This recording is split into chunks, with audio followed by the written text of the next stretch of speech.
Angkat tangan di sini siapa yang sebel dan sedih orderannya menurun di TikTok Shop.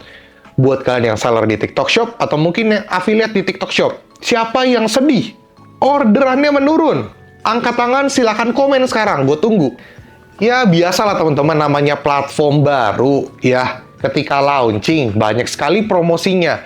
Banyak sekali hal-hal yang membuat orang itu mencoba aplikasinya. Sehingga mereka bakar uang terus. Jadi banyaknya orang yang belanja di TikTok Shop. Tapi makin kesini, ya nggak mungkin namanya perusahaan bakar uang terus. Daripada bakar uang, mending dinginin uang. Malah tambahin uang. Bener ya? Karena ya semua platform seperti itulah teman-teman. Apapun itu jenis aplikasi atau bisnisnya. Awal-awal bakar uang, ujung-ujungnya pasti butuh yang namanya cuan. Nggak mungkin lah, tidak ada bisnis seperti itu karena bisnis itu harus sehat. TikTok Shop memang berfokus kepada membuat konten secara organik.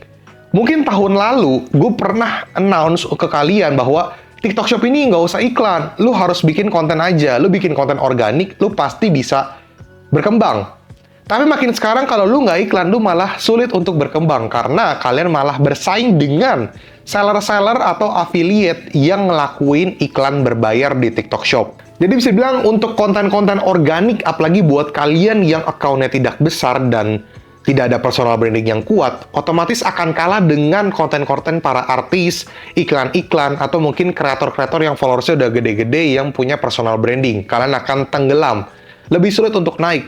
Mungkin bisa naik kalau misalnya kalian rajin untuk ngeposting. Maybe 3-6 video dalam satu hari dengan kualitas konten yang baik. Itu mungkin bisa cepat berkembang, tapi tetap butuh waktu. Tapi buat kalian yang nggak punya kreativitas atau mungkin masih bingung cara buat konten, atau mungkin masih bingung mau bikin konten apa ya, atau mungkin kayaknya gue cuma bisa ngeposting satu hari satu kali, atau mungkin 2-3 hari sekali videonya, akan jauh lebih sulit naik teman-teman, karena persaingannya udah semakin ketat. Bukan semakin ketat ya, tapi udah ketat banget.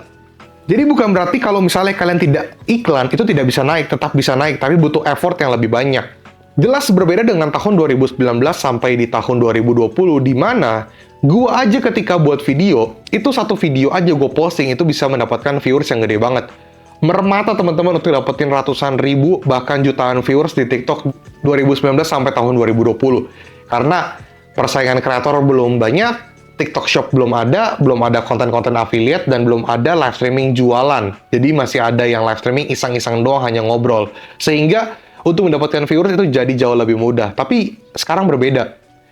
TikTok, sosial media bergabung dengan affiliate, bergabung dengan seller TikTok Shop, yang dimana kontennya ini campuran. Konten yang bener-bener konten, sama konten jualan, sama live streaming yang live streaming iseng, sama live streaming jualan. Dan juga ada artis juga di dalamnya. Jadi, campur aduk sekarang. Ngomong-ngomong, setiap akun itu berbeda-beda secara behavior-nya. Nah, gue adalah salah satu contoh punya akun TikTok yang jarang banget untuk nonton orang jualan live streaming. Dan gue juga nggak pernah belanja di TikTok Shop. Sehingga, isi FYP gue itu jarang sekali gue menemukan orang yang jualan lewat live streaming. Itu bener-bener jarang. Sekali adalah video-video orang jualan yang ada keranjang kuning, tapi berupa konten video, bukan live streaming. Dan juga ada sekali iklan. Tapi gua secara akun memang jarang mendapatkannya. Tapi ketika gue melihat di akun-akun orang lain, ternyata mereka lebih sering mendapatkan orang-orang yang live streaming jualan, affiliate, iklan-iklan yang ada keranjang kuning, dan konten-konten yang ada keranjang kuning. Sedangkan akun gue jarang. So, jadi, ini adalah jawabannya untuk kalian. Kalau misalnya kalian ingin menjangkau orang-orang yang belum pernah atau jarang belanja di TikTok Shop, jangkaulah dengan konten. Jangkaulah dengan konten dan untuk iklan juga. Karena untuk menjangkau orang-orang yang tipikalnya behavior seperti gua yang mungkin jarang nontonin orang jualan, atau mungkin pernah belanja di TikTok Shop tapi jarang, atau mungkin lebih suka nonton konten organik tapi masih belanja di TikTok. Nah, untuk ngejangkau orang-orang tipikal yang behaviornya seperti gue, ya kalian harus mantengin konsep untuk bikin konten organik dan iklan. Jadi jangkaulah orang-orang behaviornya seperti gue, akun-akunnya. Makanya gue sempat bilang untuk membuat konten dan live ini harus benar-benar dimaksimalin. Karena konten dan live itu merupakan formula yang penting banget kalau misalnya akun kalian itu mau tetap berkembang dan nggak stuck. Ingat, kalau orderan sepi itu jangan dikeluhin. Ya ngeluh boleh lah, tapi tetap harus ada solusinya dan tetap semangat untuk membereskan masalah tersebut. Iklan memang diperlukan ketika kita jualan di TikTok Shop, tapi iklan bukanlah keharusan. Tapi iklan itu bukan kewajiban. Kalau misalnya kalian punya budget lebih, punya marketing fund lebih, kalian mau iklan silakan untuk menjangkau audiens lebih luas. Tapi bukan berarti ini wajib. Menurut gue percuma banget kalau secara konten kalian itu kurang maksimal, terus kalian iklanin juga. Lebih baik kalian matangin dulu konsep video kalian, pembawaan kalian ketika live streaming seperti apa. Lalu kalau misalnya kalian mau iklanin, itu akan jauh lebih mantap. Sama seperti kalau misalnya kalian jualan di marketplace. Buat apa iklanin produk yang dimana produk tersebut belum teroptimize dengan baik? Sama, anggap aja produk tersebut adalah diri kalian. Kalau misalnya kalian belum teroptimize dengan baik, ya berarti kalian buat apa untuk iklanin? Karena ya percuma. Banyaknya seller dan affiliate itu membuat kalian itu loyo. Ingat, persaingan itu ketat banget. Di sini memang berbeda. Dari awal, TikTok Shop itu dibuat untuk orang-orang yang kreatif dan orang-orang yang berani berbicara di depan kamera seperti gua ini. Ya, walaupun gue juga butuh waktu bertahun-tahun untuk bicara seperti ini di depan kamera dan awalnya itu malu banget.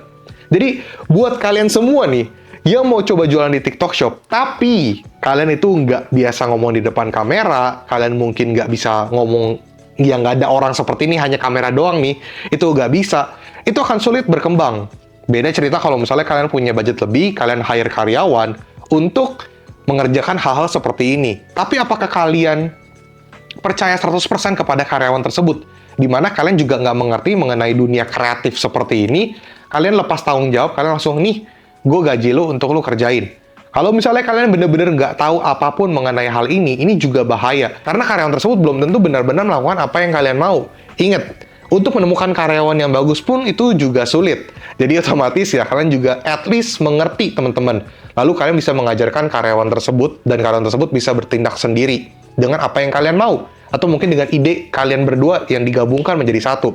Tapi kalau misalnya kalian benar-benar nggak tahu dan kalian hanya lepas tanggung jawab dan suruh karyawan tersebut untuk membesarkan akun TikTok dari mungkin akun toko kalian atau mungkin dari sisi konten dan sebagainya, apakah kalian yakin bakal viral, bakal FYP, atau mungkin viewers ketika live streaming bakal besar? Keluhan sepi selalu akan ada. Kita jualan, kita berbisnis, untuk keluhan sepi itu udah biasa banget. Karena ya wajar, namanya berbisnis. Cuman setiap masalah selalu ada solusi. Masalahnya apakah solusi tersebut lu bisa pecahkan sendiri, dan solusi tersebut adalah yang bener-bener lu bisa maksimalin.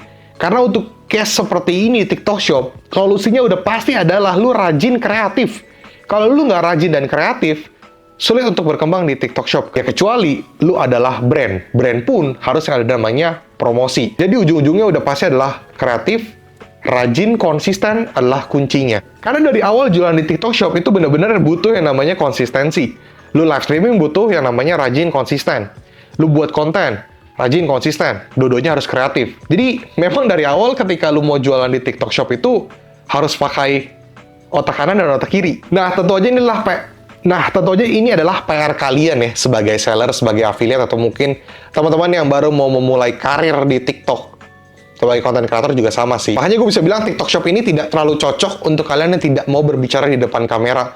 Karena kita harus ngomong di depan kamera seperti ini. Mau nggak mau, segitu aja. Semoga ini dapat membantu kalian dan mendapatkan insight baru untuk kalian. Happy banget gue bisa ngomong seperti ini di depan kamera dan bisa komunikasi dengan kalian walaupun tidak secara langsung. Semoga kalian juga enjoy. Silahkan komen aja kalau misalnya kalian ada pertanyaan atau mungkin diskusi. Silahkan komen. Dan kalau misalnya kalian ingin ada request video, kok bahas ini dong, silahkan komen aja. Gue happy banget. Sekali lagi gue ucapkan terima kasih. Jangan lupa like, komen, dan subscribe. Jangan lupa untuk nyalakan notifikasi, karena di channel Rio Gandhi ini bakal seru banget. Kita akan ngobrol-ngobrol seputar cuan di era digital, tips and triknya mendapatkan cuan. Pokoknya seru-seruan lah. Sekali lagi gue ucapkan terima kasih. Rio Gandhi, peace out.